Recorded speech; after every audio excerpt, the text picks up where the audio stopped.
Peace and blessings again, y'all.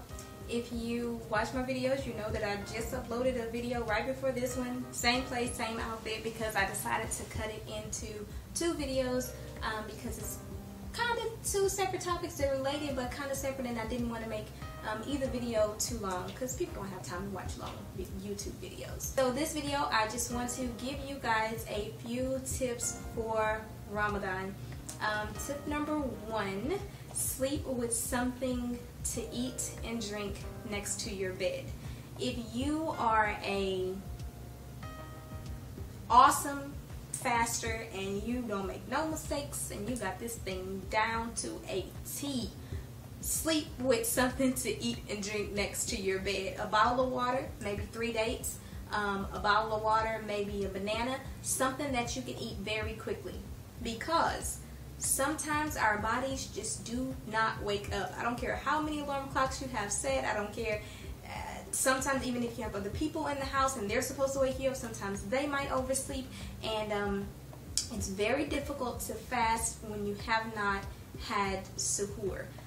For those who don't know, suhoor is the meal that we take before we start fasting. So before Fajr, Fajr is the first prayer of the day, and once Fajr come in, that marks the time that you start fasting.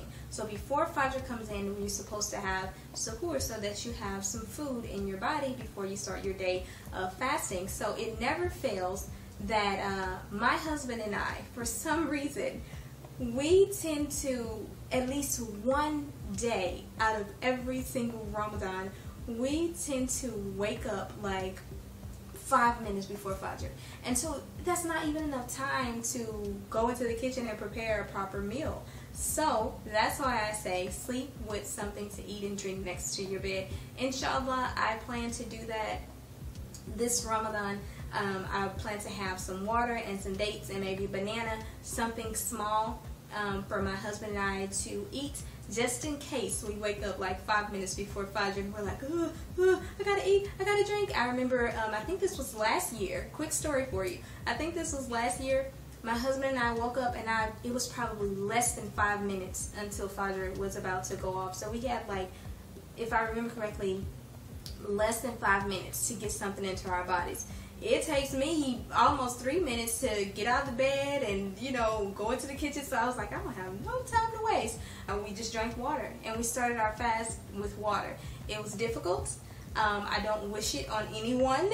So in order to prevent that, you know, sleep with something to eat and drink next to your bed. Tip number two. If you don't have an extra alarm clock, if you don't have extra people in your house, even if you do have extra people in your house and you guys are known to oversleep, get you an extra alarm clock or something that's going to beep and make you wake up, and put it as far away from your sleeping area as you possibly can, but not too far away to where you can't hear it. So in our room, we have an alarm clock next to our bed.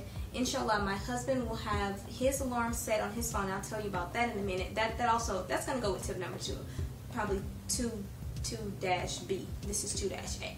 So he's going to have his alarm set on his phone, inshallah, and I'm also going to have my alarm set on my phone. Then in addition to those 3 alarms, which are all going to be in the room for us, I know you're probably saying, dang, how many alarms do they need? Guys, sometimes your body just doesn't wake up, so I'm not trying to take any chances. So 3 in the room with us, probably they're going to be in different places. We're going to have a 4th one in the back of the kitchen. And I'm going to turn it all the way up and set it to the most annoying beep that I can possibly find on the alarm clock, so that forces us to get up to go turn it off. And hopefully between the bedroom and the back of the kitchen, that walk, that'll wake us up enough to where we won't fall back asleep. And then tip 2-B, this is something that my husband just discovered like a few days ago. His alarm on his phone, he sets it to where it makes him do a math problem. Y'all, when he told me that, I was so wild. It's like the simplest things that you never think about, and somebody else says it and you're like, why didn't I think about that? So on his phone, he has his alarm set to where when it goes off, in order for him to turn the alarm off, he has to actually input the answer for a math problem. Now, if that's not going to wake you up, I don't know what else will, you know? Because a lot of times people might set their alarm, and as soon as it goes off, what do a lot of people do? They hit that button and turn it off, snooze, and you're back to sleep. You can't afford to do that during Ramadan. Like, you cannot afford to do that, because you run the risk of missing suhoor, and if you miss suhoor, you know, you're gonna have trouble fasting, and even worse, you run the risk of missing fajr, and you cannot afford to oversleep during Ramadan. So that's tip 2B. If I can, once I see him, inshallah, later today, I will ask him if that's like an app or how did he do that on his phone, just in case you want to do that. I think it's a great idea to set your alarm to force you to do a math problem, so that it can, you know, wake your brain up and get you up, and you can get suhoor and you can start your day good. Okay, tip number 3. Don't eat junk. Like, don't eat junk food for suhoor, and don't eat junk food for iftar. I have seen this with my own 2 eyes, y'all. People who break their fast with soda and junk food, and it's not out of necessity. It's not because that's all they have. It's because that's what they choose. Let me tell you, all of the crap, and I don't even know a better word for it, all of the crap in junk food nowadays, it's going to make your fasting extremely difficult. If you're having it for suhoor, if you're having it for iftar, one or the other, or both, even worse, like, it's going to make your fasting really difficult. There's no nutritional value in junk food, and if there is nutritional value, it's so small that it's insignificant. So you don't want to waste your suhoor and your iftar on junk food. Now, I'm the queen of cravings, so I understand cravings. I understand if, you know, you've been fasting all day and all you can think about is some ice cream or some nachos or whatever. I understand that. So you might have to have, you know, like a few bites, you know, here and there. But what I'm saying is, don't have your entire suhoor meal and all of your iftar meals be junk food.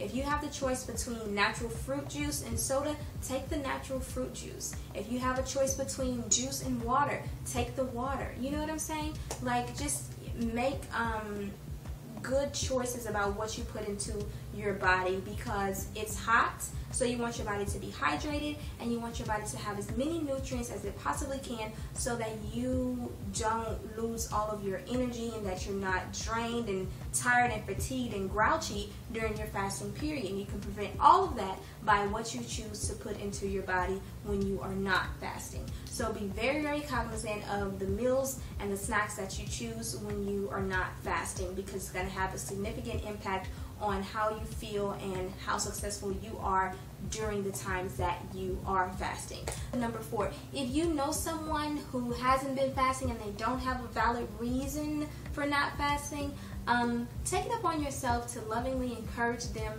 to fast, even if you have to be their fasting partner, their fajr partner, their suhoor partner.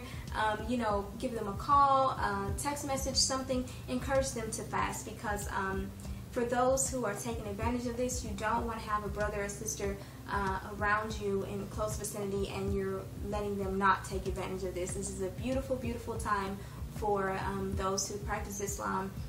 So we should take full advantage, and we should help all of our brothers and sisters in Islam to take full advantage of this time. So may our fasting periods be successful, and may Allah accept all of the good that's coming forth from us this Ramadan, and may we be forgiven of our sins, and may we be pillars of support and love to one another, and may we come out on the other side successful. Peace, blessings, love, and light. God be with you. Bye.